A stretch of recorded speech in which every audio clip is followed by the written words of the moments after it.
Kol. Totoo ba yung kasabihan ko na mga babae daw nagpapahamak sa mga lalaki? Sabi ng teacher ko eh. Tinanong mo pa ako. Totoo yan, Jun. Oh? Mga babae talaga, mga kwan talaga yan sila. Pahamak talaga yan. Naalala mo yung sa Bible? Yung sa Kapitulo, versikulo 35, 36, 37, 38 hanggang 59? Si Samson, Si Samson. yung mahabang buhok. Malakas. Diba? Oo. Malakas. Sino ang nagpahamak sa kanya? Si...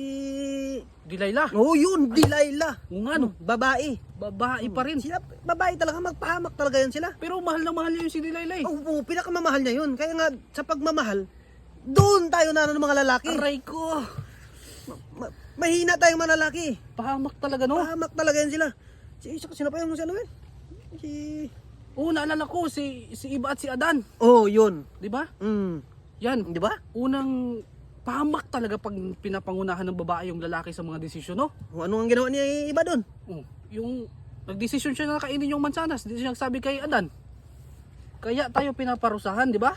Okay. Di ba, naghihirap tayo ngayon? Oo nga no. Isang bisis lang nagdesisyon ng babae, nagkandahirap-hirap na tayong mga lalaki.